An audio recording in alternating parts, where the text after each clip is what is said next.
This is Sparta! It's time to kick ass and chew bubble gum, and I'm all out of gum. Hello, welcome back to A Boring Revolution, your number one news source for everything in regards to The Boring Company. Hope you're all well today. Coming to you with a cracking episode. I hope you're going to like it. Let's get everything set up. One moment. So, I want to talk about a somewhat controversial topic, which will be integrating with the railways. As you know, I think the railways in the US are utterly useless. I think the railways in the UK are almost as bad. They're probably slightly better. Probably the majority reason behind that is because of geography. But I think there's a real opportunity here. I think there's an opportunity for both parties to kind of progress with an integration. So that's the kind of proposal that I'm going to make today. So let's get going with that. Okay. So first, before we get started, just wanted to do a massive congratulations to the great man, Elon Musk. He has been named Person of the Year, not Man of the Year. I don't know why he's not Man of the Year. He looks like a man to me. It's further kind of solidifies my belief that Elon Musk is going to be remembered in the history books as someone that really did change the face of this planet for the better. He is an absolute winner. He is a champion. We know this. He's always winning. People keep attacking him because they know he is the champ, but they cannot compete with him. So, let me tell you something before we get into this railway integration. And I'll say it again. I keep saying it over and over again. Some people seem to be hating on me, but hey, this channel supports all modes of transport. I don't care what they are. If they're useful and people enjoy using them and they are funded correctly, we will support them. So, trains, VTOL, and obviously the Boring Company, which I believe is the best solution. That's why this channel is focused on the Boring Company, because it is the best solution. There are other solutions that are good, but they're not quite as good as the Boring Company solution. So, first of all, thanks for tuning in. Please like and subscribe to the video. Please comment in the video. I want to hear what you think about this. So, I think there is a good opportunity here. And the opportunity here is to cut costs. So there's an opportunity to win the hearts and minds of people in Greater Manchester via a connection between the railways and the Boring Company system. I think that there is a good complement of kind of core skills that can be used between the railways and the Boring Company. I obviously believe that in the long term, the Boring Company is going to supersede the railways in many parts of the world. Not all parts, but many parts of the world. However, in the sort of medium term, there can certainly be some integrations, and that helps all parties. So for me, it really is a love and hate relationship between the railways. I use the railways quite a lot. I think that the railways in the UK are not only badly funded by the UK government, they're also quite badly run, and there's no kind of vision there, and it's very mediocre at everything that they do. There's so much potential there. They really could be incredible, but they never will be, because they're just run by morons and funded by bigger morons. So it's disappointing, but I think in the US, Brightline is a great company, privately owned company, that has a good vision for the railways in Florida and potentially in Las Vegas and California as well. And partnering up with a private company will be easy in the US for the Boring Company. With the right approach, this will be mutually beneficial for both parties, i.e. they can both make money out of this, and it increases passenger throughput on both kind of systems. There's no drawbacks to it really, because you're completing part of your journey with the railways and part of your journey with the Boring Company. With full integration, the journey time can be greatly reduced. quite significantly. So the first part of the journey will probably be with the Boring Company, and that's going to knock sort of 10 minutes off the journey, and then you do the latter part with the railways. Or with Brightline, it might be in the opposite direction, but hey. Let me propose a design that will be profitable for the Boring Company. This is going to be in the UK. I'm going to use my own knowledge of Greater Manchester and the kind of traffic issues and the poor state of public transport to propose a solution that works well and will earn the Boring Company a considerable amount of money and a very high gross margin, and obviously improve the local economy there.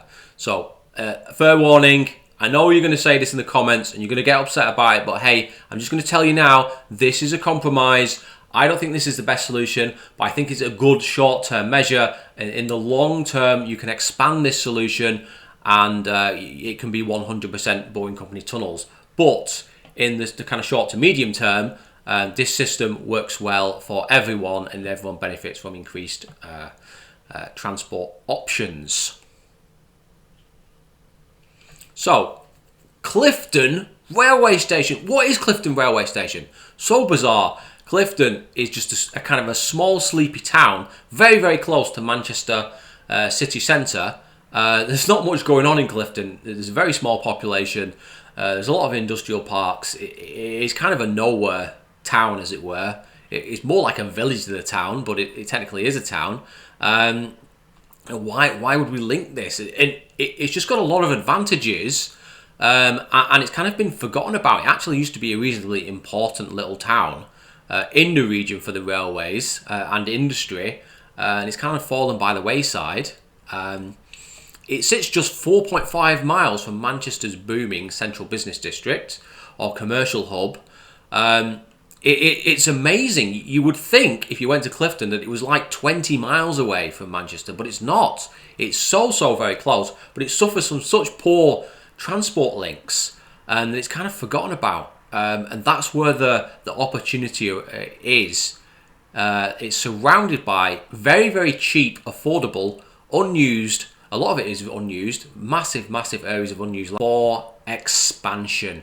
So, in the last I think it was about 6 or 7 years ago, they electrified the line that runs through Clifton, a small town of Clifton.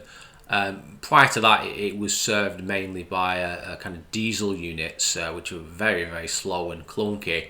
And this line goes all the way up to Preston, and it terminates as well. One of the kind of exits from this railway line at Blackpool, and then the line itself terminates in Southport. So there's a lot of like connections running into this one place. It's just 7.2 miles from another town in the area, which is growing quite rapidly, which is Bury, or Bury if you're from that part of the world. Bury, 8.2 miles from Bolton, which is my neck of the woods, or used to be. And 9.4 miles from another small town, which is the smaller of the three. Bolton should be a city, by the way, but it's kind of on the borderline of being a city. It will be eventually. Lee, which is in the borough of Wigan, which is a very kind of big borough. There's a lot there's more people in the borough of Wigan than the borough of Bolton. But there's a large population of people here who are not able to get into Manchester that quickly, and when they are next to a railway line, that railway line is packed full of people, and it's slow. It's averaging around 28 miles per hour over the course of the journey because of all the stops. So it's not great, really. It's not a great situation, but Clifton is very close to all these places, which is one of the main reasons that I have chosen Clifton. The fact that there's a railway station here that doesn't even get a full service Clifton railway station. It only gets around about 4 or 5 trains per day are allowed to stop at it. Most trains just go straight through, and it's 4.5 miles away from Manchester city centre. It's bananas. It needs investment, but no one's going to put that investment in because they can't see the big picture. They're just going to leave it as a little sleepy station. Let me show you this where it is. So the actual town of Clifton is way up here, about 1.5 miles. And then the railway station is down here, which is near all this industrial area, kind of here. And there's a little bit of an industrial area here. So the railway line sits here. As you can see, there is a lot of potential land around here, and you could also lump that in there as well, really. Although the gradient here is quite high, so it's not as useful. But this land here is extremely useful and close to the railway line. So again, lots of potential here for the Boring Company to pull in tunnels and then have some kind of terminus here right next to the station. This idea, by the way, would result in the actual station being demolished and replaced with a modern station. Because if you have a look at the station, which we're going to do now, as you can see, it's an absolute bag of shite. Yeah, it's awful. Most of it was built in the late 50s, early 60s. All the rebar on these columns is exposed. There's no cover. The whole thing's falling to pieces. No one uses it. It's got no car park. It's the worst station, easily the worst station within about 7 or 8 miles of Manchester city centre, easily. It's awful. It's not served by very many trains. The only thing going for it is the fact that it is electrified and it's on a very straight alignment. So what we're going to do, what is this proposal, why are we doing it, and how are we going to make this work? So first things first, demolish that old piece of crap, replace it with a brand new railway station. The Boring Company will pay for this railway station. They at least 80% of it anyway. So it'll be a brand new railway station, nice little hub, and then it'll have a link to a Boring Company ramp with parking area for the vehicles to allow passengers out, and then they would come into this station here, and then trains would be going through here every sort of 10 to 15 minutes, ideally every 10 minutes, but I think 15 minutes could still work. Where are we? Where are we on the map? So the town of Clifton is here. The actual station is just here. What we want to do is bring people into this hub very, very quickly using our robo vans. Ideally, they'll be going at about 90 miles per hour on their way here. They'll get here, everyone will get out, and then people will get in as well if they're going in the opposite direction. And then people will get on a train. This is a very straight alignment. Where are we? So here, that's Salford Crescent Railway Station, near where I used to go to uni. That is a very straight alignment. So trains are going down here potentially at around 45 to 50 miles per hour, maybe slightly faster than that. So it's not too slow. When it gets to this stage here, it gets very slow. It's about 20 miles per hour, just because of the alignment's a bag of rubbish. And then you basically, in fact it's down here, isn't it? It's like that. You're basically into the main part of Manchester. So you've got, I think that's Victoria. Is that Victoria? I think that's Deansgate, that's Oxford Road, and then that's Piccadilly, that one, that's the main one. So, this is Manchester. Manchester is absolutely booming, by the way. It's one of the fastest growing cities in Europe. It's by far the fastest growing city in the UK, kind of outside London. Massive investment in kind of infrastructure in this area, massive investment in commercial buildings and residential towers. The skyline is going up very, very quickly. Traffic into this area is horrendous. All the trains are full. All the buses are full. It takes a very, very long time to get from Leigh or Bury or Bolton into Manchester, just because it's so damn busy all the time.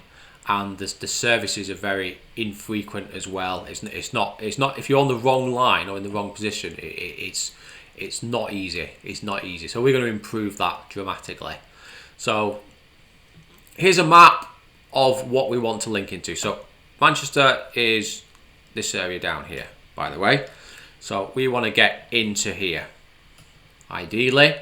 But what are we linking up? We're linking up the following 3 towns plus the surrounding area. Obviously you've got Tilsley here, and you've got like Horwich, and you've got various other places. Like there's various towns along the way, Radcliffe, Whitefield. You know, these have got good you know, population centres, Farnworth as well. I mean, there's just lots and lots of places to feed into, which is perfect. And then they all come in to this area here, which is ideal for us. So we want to bring them into this hub and then push them into Manchester city centre via the trains, which will be electric. Thus, they'll be quite fast and they'll be able to run long kind of units, as it were, of at least 6 carriages.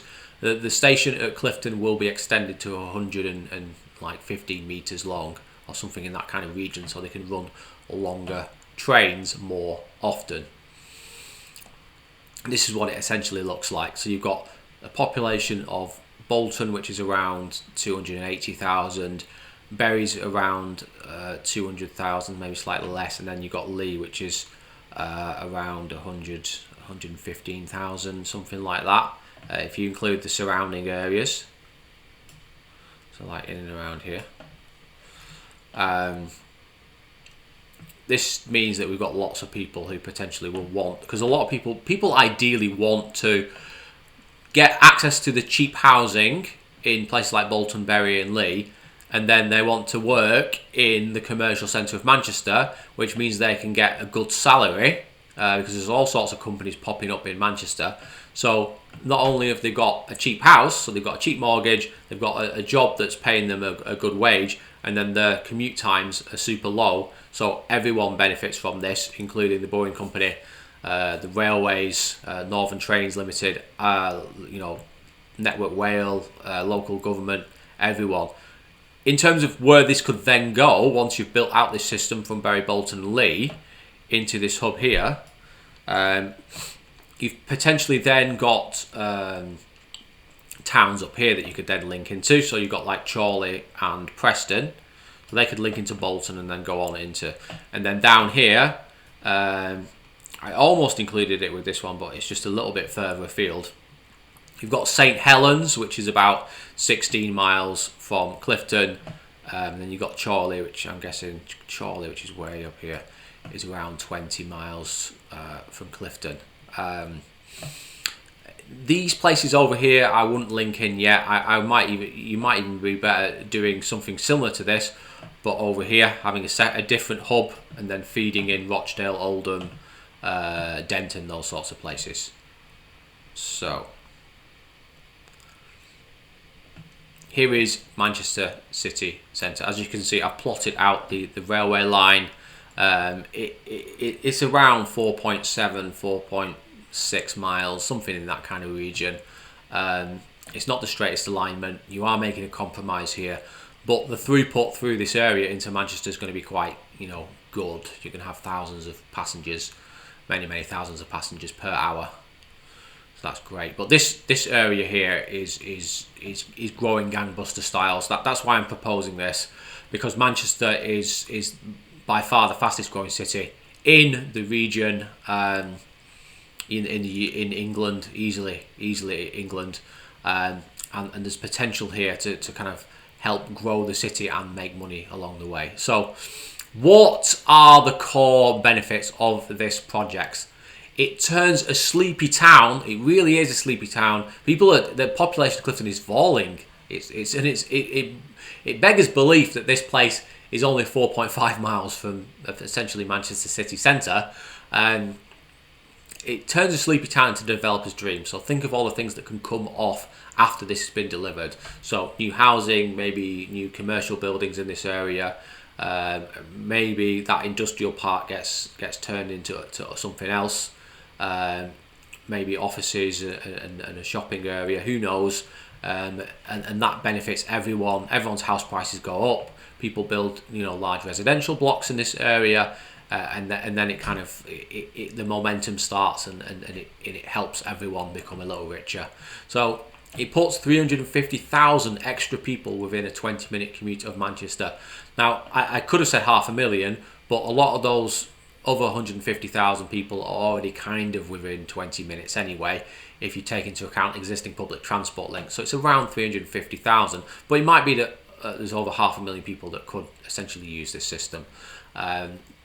And a lot of these people will be within less than 15 minutes of going into essentially the biggest and most prosperous city in England at this moment in time. So that's a bonus. And a lot of these towns as well, you can still buy houses for under £100,000. So you can have a house for under £100,000. You can work in Manchester and earn 35 grand a year.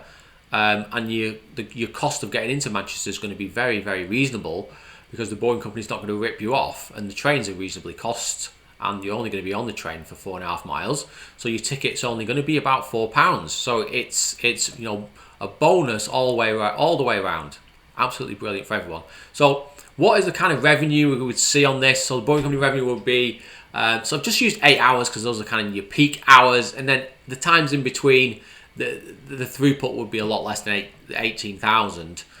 So it just kind of gives you a bit of an average. So 8 hours times 18,000 passengers times a £6 fare is £864,000 per day. That's just over $1 million per day, like $1.08 million per day. Maybe more than that, $1.1 million per day. Or around £315 million per year. And if your gross margin is, like 30% or something like that, just over 30%, that's going to be in and around £100 million of pure profit per year. That's not bloody bad. That's not bad at all. And I suspect that this could be expanded way beyond this. But I'm just trying to be reasonable, so I don't get too much criticism. So 315,000 is around $380,000. Will be far easier to build as it avoids the congested city centre. Trying to build things in big city centres like New York or Chicago or Austin or Manchester or Liverpool or London is very, very difficult, especially if you are running tunnels under properties that are sat on concrete piles, or there's existing tunnels in that area, or foundations are fairly deep because there's basements and all these sorts of things. It becomes a massive problem. There's a lot of work that goes into trying to make sure that you don't encounter issues. By having that hub in Clifton rather than in the city centre, it just removes a massive amount of cost, a massive amount of stress, and a massive amount of planning time as well. So it's easy to build, a lot easier to build. All 3 tunnel alignments. So we're linking Bury with a tunnel. So we're linking Bury with like a 7.5 mile tunnel. We're linking Bolton with a 10.5 mile tunnel, and we're linking Lee with around 11.5 mile tunnel, and that will be like a Y-shaped tunnel. So it will, allow people in the east of Lee and the west of Lee, on the north of Bolton and south of Bolton, to kind of come into Clifton or Manchester, because they're going to be very straight alignments, and you don't need to worry about tall buildings that often. The cost is going to be a lot less than 10.5 million per route mile. So I noticed I'm using route mile on this one. So this is a twin bore tunnel for less than 10.5 million per mile. We'll operate 20 hours per day. Obviously if the Boeing company was running their own system without a link to the trains, they could do it 24 hours a day. But the trains are not going to be operating all the time. I think at the moment the last train you can catch from Manchester Victoria is around 12:45. At night. So it might be possible that they could run some night trains, maybe at 1 a.m. and 2 a.m. If that's possible. Run a few services in between sort of 12 at night and 2 in the morning, and they could run into Clifton Station, and then obviously the Boeing company could move people to where they need to go. So at night time, when people go, because a lot of people go into Manchester at night time because it is kind of the hub of kind of entertainment in Greater Manchester, that will be another use case, and that would massively add to this, because this is just the Burr case, 18,000. It could easily be 30,000 per hour potentially if you expanded it.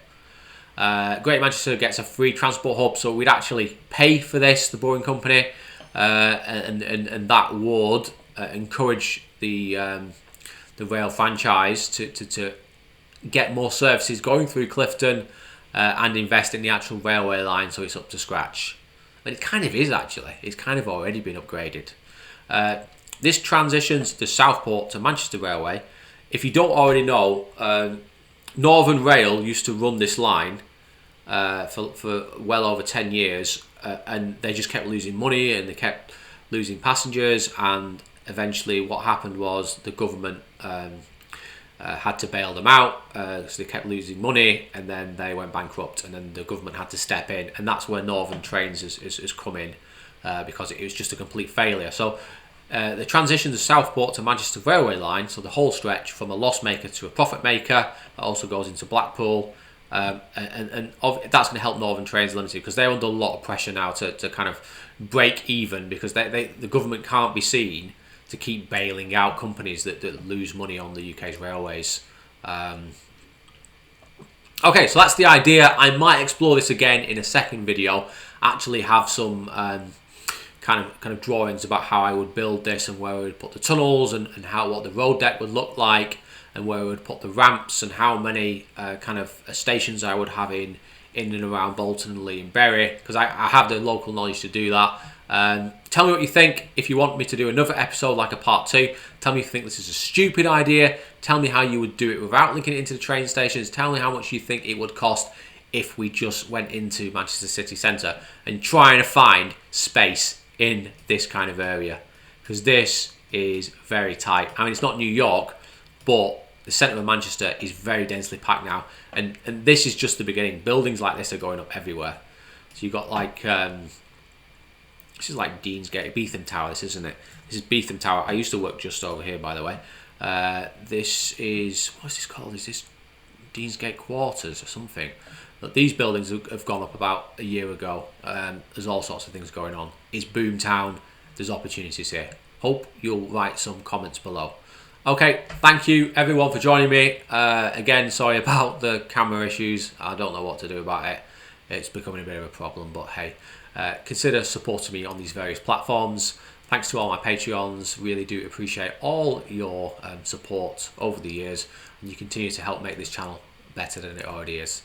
And yeah, thanks for joining me. Hope you enjoyed the video, and yeah, we will see you on the next one. Take care now, and goodbye. See you on the next one, and don't be boring. See you later.